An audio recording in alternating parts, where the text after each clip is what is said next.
माझा मनोबल वाढत आहे, माझा निश्चय होतोय की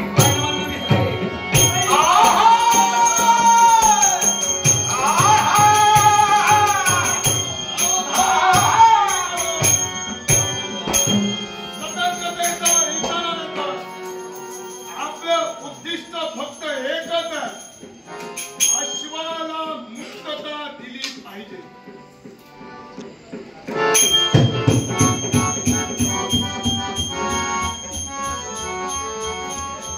आपल्या समोर आमचा रथ आम्ही घेऊन उभे आहोत. होय, ओळखी सांगण्याची गरज नाही असं वाटतंय. आवश्यक असेल तर ओळखी सांगू शकतो. आपली ओळखी करून द्या. श्रावणी दरबाराच्या ठिकाणी तुमची पावलं पडली होती, त्यावेळी राजे हौसाध्वज यांनी आमची ओळख करून दिली होती. विसरला असाल तर ओळख करून देतो. घटोत्कच आणि मोरवी पुत्र मेघ वर्णाशी देहाला संज्ञा. दुसरा नाव मेघनाथ असंही म्हणतात आणि तिसरं नाव मेघ निनाद असंही म्हणतात. जे तुम्हाला सोपं वाटेल ते म्हणा. फक्त माझी सुद्धा ओळखी असेल. परिपूर्ण ओळखी आहे. ओळखी झाली केव्हा? ज्यावेळी अश्वपुरी बंदिवान केला हे समजलं, त्यावेळी उतरत्या पावलाने आम्ही निघालो. मध्यंतरी भेटलात म्हणून माघारी आलो, नाहीतर तुम्ही इथं आणि आम्ही तिथं गेलो असतो.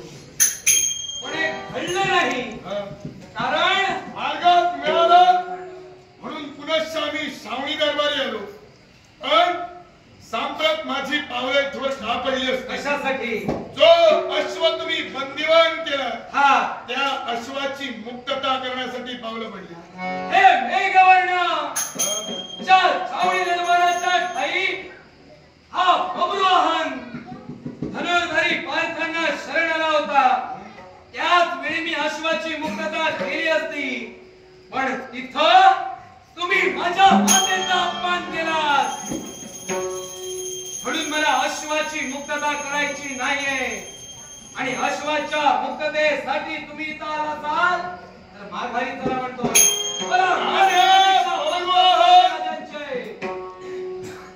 मार्ग प्रतीक्षा फक्त पार्थराजांची आहे. होय, इतर तर कुणाची मार्ग प्रतीक्षा नाही. फक्त वैरत्व निर्माण झाले ते पार्थराजांची झाले असं म्हणायचं आहे की का? होय. मग पार्थराजांची जर बोलूनच किंवा त्यांच्याशी वैरत्व करूनच जर तुमचा विषय मिटत असेल, अश्व स्वाधीन करा. मी जातो. कशासाठी? कारण तो जर अश्व दिला असेल तर पार्थराज इथपर्यंत येणार का?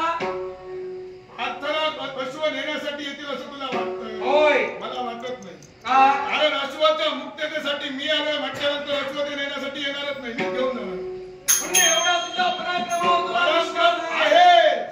आणि त्याच्याही पुढे जाऊन सांगायचं झालं असं काय ते? बाप जर संकटात असेल तर पुत्राचं कर्तव्य काय ठरतं? पित्याला सहाय्य करणं. होय ना? होय, पित्याला सहाय्य करणं. मग 18 दिवसीय महाभारतीय युद्ध झालं, त्यावेळी बरेच त्यांचे पुत्र त्या 18 दिवसीय महाभारतीय युद्धात होते. त्यावेळी तुमचं नाव सुद्धा नव्हतं. त्यावेळी कुठे होता? हे मेघवर्ण ज्यावेळी 18 दिवसाचं महाभारती युद्ध घडलं, त्यावेळी मी मणिपुरात राज करता होतो. त्यावेळी माझी पितृदेवता धनुर्धारी पार्थ आहे याची मला कल्पना नव्हती. ज्यावेळी मी शामकर्ण वारू बंदिवान केलाय आणि वार्ता माझ्या मातेला कथन केली, त्यावेळी माझ्या मातेने मला कथन केलाय की धनुर्धारी पार्थ, धनुर्धारी अर्जुन ही तुझी पितृदेवता आहे. आणि हे ज्यावेळी मला कळलं, त्यांच्या धर्मकार्यात सहाय्य करावं म्हणून मी करभार खंडणीचा इच्छा. राजे बब्रुवाहन राजगादीवर ज्यावेळी बसलात ना, एखादा राजकर्ता राजगादीवर ज्यावेळी बसतो त्यावेळी त्याचं गोत्र वाचलं जातं.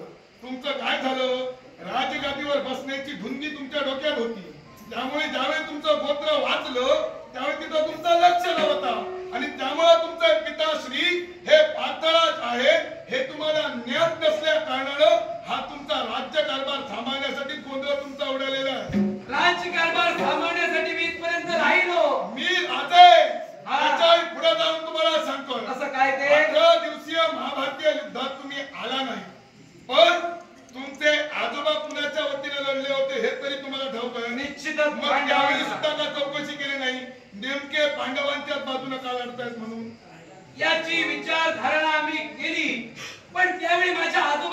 कथन केलंय की धर्म आणि अधर्म हे दोघांचं युद्ध सुद्धा म्हणायला हरकत नाही.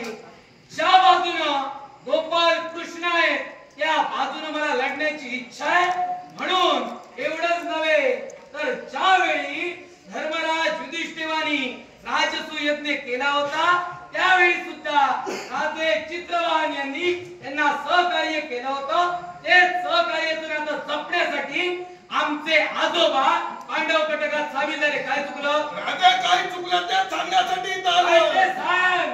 राजसूय यज्ञ केला त्यावेळी जे सहकार्य केलं त्या सहकार्याची परतफेड करण्यासाठी पांडवांच्या बाजूने लढलं हे तुला सांगितलं.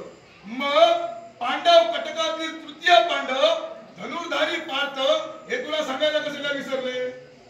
त्यांचा प्रश्न त्यांच्यापाशी राहू द्या. कारण त्यांनी कथन केलं नाही पण मी विचारायचं सोडलं नाही. ज्या दिवसापासून माझी माता मला जवळ घ्यायची नव्हे तर माझ्या मुखातून वाणी यायला सुरुवात झाली तर दिवसापासून विचारायचो माझी पितृदेवता कोण. मीच फक्त माझ्या पितृदेवतेला विचारत राहिलो पण मातेनं उत्तर सांगितलं नाही. असं तुझ्या पितृदेवतेच्या सुद्धा बाबतीत घडलं होतं. माझ्या पितृदेवतेच्या बाबतीत काय घडलं काय घडलं नाही इथपर्यंत तू कधी पोहोचलास नाही. तू कधी पोहोचलास? इतरत्र कोण कुणाचे नातलग हे तुला ठाऊक नाही. मग पांडवांच्या बाबतीत जे जे काय काय घडलं ते तुला कशी बातमी आली? कारण ती बातमी शतकर्णी झालेली आहे. नव्हे तर अनेक वीर सुद्धा याची वाच्यता करतात. पांडवांचे पराक्रम काय पांडवांनी काय काय पराक्रम केले हे याची वाच्यता अनेक वीर करतात. परोपकरणी शतकर्णी झालेली वार्ता माझ्या सुद्धा करणी पतन पावली आहे. चढचढीत आला म्हणजे राजे बब्रुवाह इतरत्र साऱ्या गोष्टी करणी शतकर्णी तुमच्यापर्यंत पोहोचली. मग धनुर्धारी पार्थांनी किती लग्न केली ही तुमच्या शतकर्णाने वार्ता तुमच्या करणी आली नाही. धनुर्धारी पार्थानं किती विवाह केली याच्या वार्तेपेक्षा वार्तेपेक्षा नको ती वार्ता तुमच्यापर्यंत पोहोचली नाही की विचारतो होय किंवा नाही पोहोचली. मग त्यावेळी तुमच्या मातेचं नाव त्याच्यात होतं नाही. माझ्या तर परिवर्तन पावलं नाही ते मला समजलंच नाही. मग त्यावेळी जर समजलं असतं गोष्टी जर तुम्हाला करणी शतकर्णी जर पोहोचताय केवळ धनुर्धारी पार्थाने किती विवाह केले हे सुद्धा करणी शतकर्णी तुम्हाला पोहोचायला हवं होतं. ते मला कळलं नाही. कारण त्यावेळी काय प्रसंग घडला असेल माझी माता आणि धनुर्धारी पार्थ जाणू शकतात हे आम्ही जाणू शकत नाही. मग ते जर तुम्ही जाणू शकत नसाल तर थेट धनुर्धारी पार्थ यांचा तू पुत्रच आहे हे आम्ही का मान्य करावं? कारण मला मातेला सांगितलंय तुम्ही मान्य करण्याची गरजच नाही. तुम्ही माना किंवा नको मानू याच्याशी माझा प्रश्नच उद्भवत नाही. फक्त धनुर्धारी पार्थानं पुत्र म्हणून माझा स्वीकार करावा ही इच्छा माझ्या मनी आहे. तुझी इच्छा काही असेल तुझी इच्छा म्हणजे परमेश्वरी इच्छा नव्हे. मी म्हणतच नाहीये. तुझी इच्छा जर का परिपूर्ण व्हावं असं वाटत असेल तूच जर का धनुर्धारी पार्थांचा पुत्र आहे याची साक्ष जर का पटवावी असं वाटत असेल तर तुला तर ते ओळखत नव्हते होय ना? मग तुला जर का ते ओळखत नव्हते ओळखत होते कुणाला? तुझ्या मातेला. मग त्या मातेला तिथं घेऊन यायला होतं. मग तिथं मातेला घेऊन न येता तुझा धडधडीत झालेल्या अपमानावर प्रत्युत्तर जिथं हा रणशिंग तू फुंकलायस याचा अर्थ मुळात तू चुकलेला आहे. मी चुकलाय कधी मान्यच करणार नाही. कारण तिथं मी त्यांना शरण येऊन त्यांना जर पटत नव्हतं तर त्यांनी नकार दर्शवलेला होता. नर्तकी नंदन म्हणून माझ्या मातेची हेरवणी करण्याची गरज काय? त्यांना मान्य नव्हतं मी त्यांचा पुत्र नव्हे. नाही म्हटलं असतं मातेला बोलव म्हणून सांगितलं असतं पण त्यांच्या मुखाटे मुखोद्गार निघाले की तू एक नर्तकी नंदन. ते कशासाठी? काय ते? एखादा क्षत्रियानं सहजासहजी कुणाला शरण येणं म्हणजे लक्षण काय होय ना? ऐकलं नाही? नाही तू बोल पुढे तुला सांगतोय.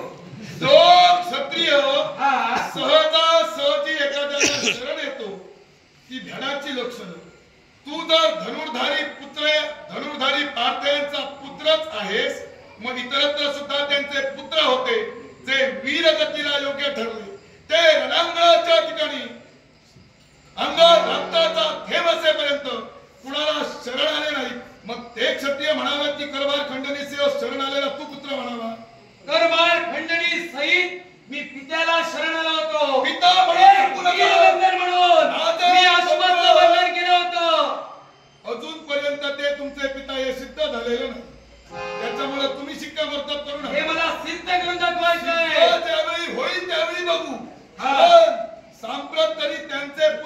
सांगण्याच्या योग्यतेचं मला तरी वाटतंय तुम्ही नाही.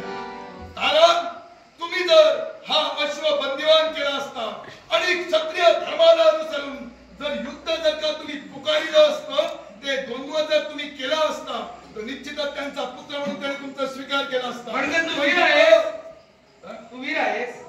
तुला शंका नाही, शंका आहे. विरोध आहे. कारण शरण येणं ही भेडाची लक्षणं म्हणतो. मग तू एक वीर आहे, मग वीराच्या पराक्रमाने युद्ध करावं की चोरी करावी? काय केली चोरी? काय चोरी केली? तर तो हा अश्व तुम्ही जिथनं घेऊन आलाय तो कुठून? तुला कोणी सांगितलं? बाबा रे, बाबाला नको, तुला कोणी सांगितलं ते सांग. अश्व ज्यावेळी बंधन केलंय ना त्यावेळी हा अश्व कोणी आणला, कुठून आणला, कसा आणला, याच्या वाच्यता, याच्या बऱ्याच गोष्टी आमच्या कर्णापर्यंत आल्या आणि माहितीशिवाय आणि अभ्यासाशिवाय तुझ्या समोर बोलत नाहीये. अभ्यास माझ्या समोर नाही केला तरी नाही, तुझा अभ्यास मला करायचाच नाहीये. एक लक्षात ठेव, अश्वाच्या मुक्ततेसाठी पावलं पडली. तुझा जो काही अभ्यास असेल तो अभ्यास तुझ्याकडे ठेव. मी काय विचारलं, मी अश्व कुणाकडून चोरून आणलं हे थेट तुम्ही माझ्यावर आरोप केला. होय, तो आरोप मला सिद्ध करून दाखवा. कसा काय मी चोरी शकतो? ज्यावेळी तुम्हाला शामकर्ण वारू यज्ञासाठी हवा होता त्यावेळी या पृथ्वी तलावर यवनाश्वांपाशी तो वारू होता आणि तो वारू त्यांना अत्यंत प्रिय होता. त्या वारूचा ते सांभाळ करत असत. त्या वारूला योग्य त्या सांभाळण्यासाठी सेवक नेमले गेले होते आणि ज्यावेळी तो तुम्हाला वारू हवा होता म्हणून तुम्ही यवनाश्वांपर्यंत गेलात आणि तिथं जाऊन तुम्ही तिघजण गेला होता.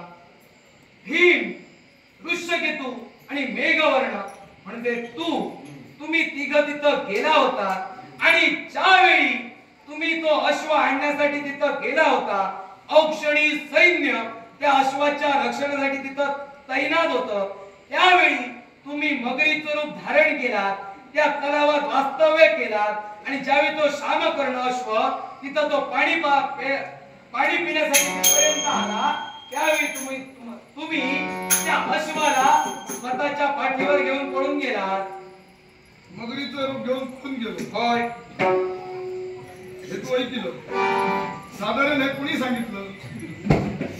ज्यानं सांगितलं ना त्याने अर्धवट बातमी तुला पोचवली. म्हणजे याला कारण आहे. काय ते? अश्व कुणी दिला होता यवनाश्वांना? यवनाश्वांना देवतांनी दिला. होय. कोणत्या देवतांनी? इंद्रदेवाने. इंद्रदेवाने दिला होता की सूर्यदेवाने दिला होता? सूर्यदेवांपाशी असणारा अश्व.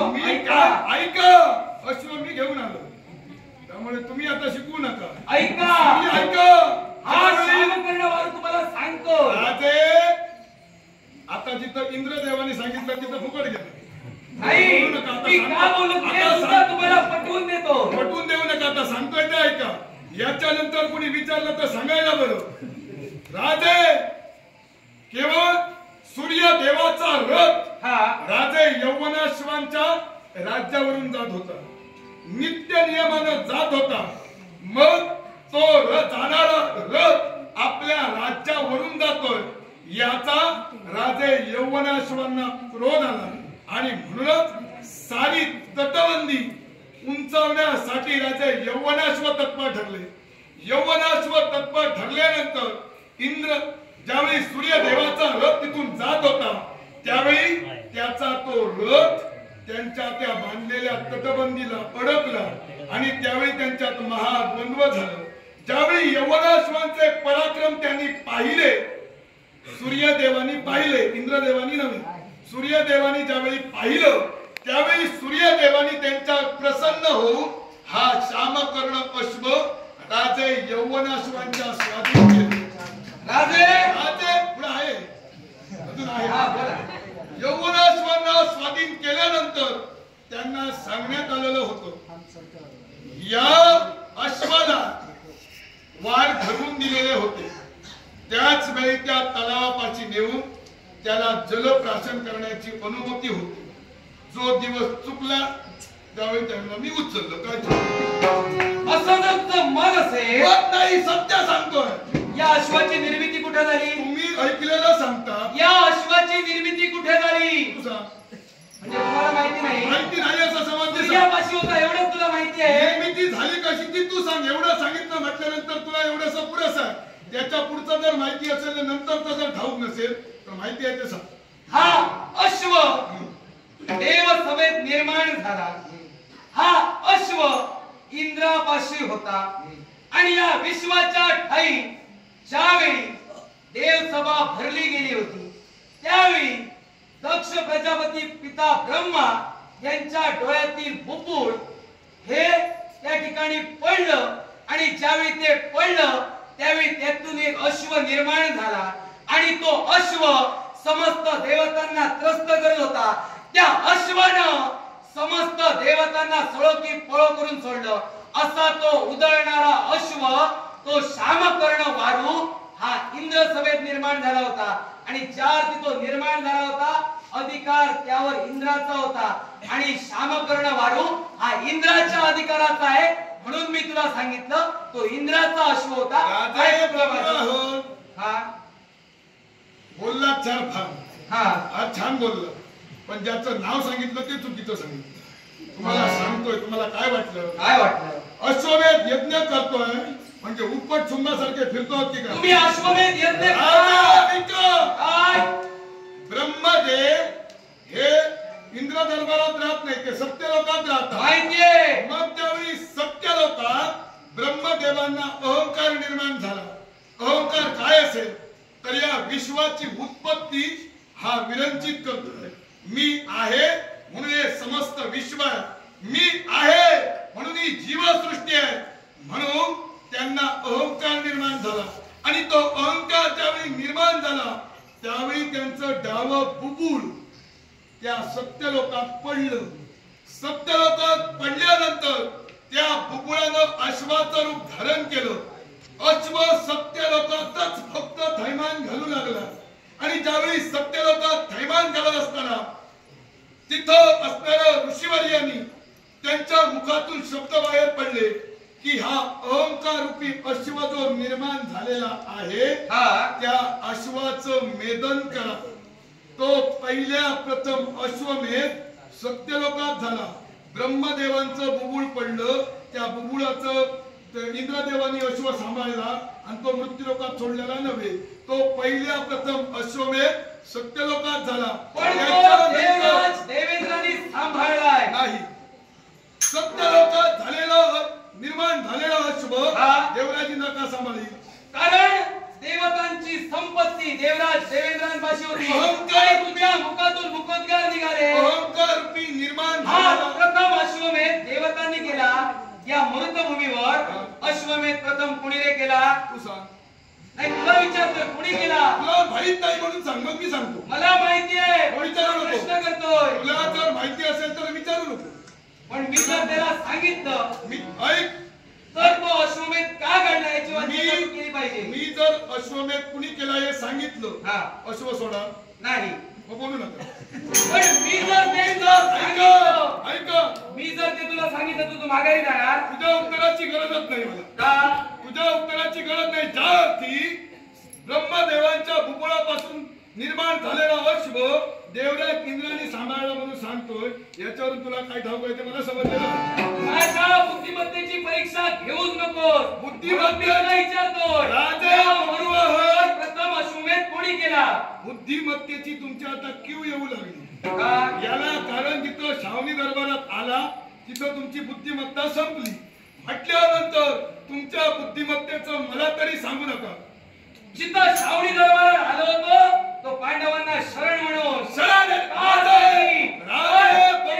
पितृदेवता होती म्हणून मी शरण आलो होतो. स्वतःच्या शक्ती सामर्थ्याच्या योगे करून पितृदेवतेची ओळख करून तुम्ही घेऊ शकला नसता. स्वतःच्या शक्ती सामर्थ्याच्या जोरावर मी निश्चितच केली असती. माझ्या मातेला मान्य नव्हतं. माझ्या मातेला सांगितलं की पांडवांना शरण जा म्हणून. मग राजा बब्रुवाहन तुमच्या मतानुसार धनुर्धारी पार्थ जर का तुमचे पिता असतील तर बापानं मारलेली लाट ही स्वाभिमानानं त्यांनी फाटीवरून फिरविलेला हात समजावा. एवढे क्रोधन करून तेच मी समजलं सुद्धा नाही म्हणत नाही.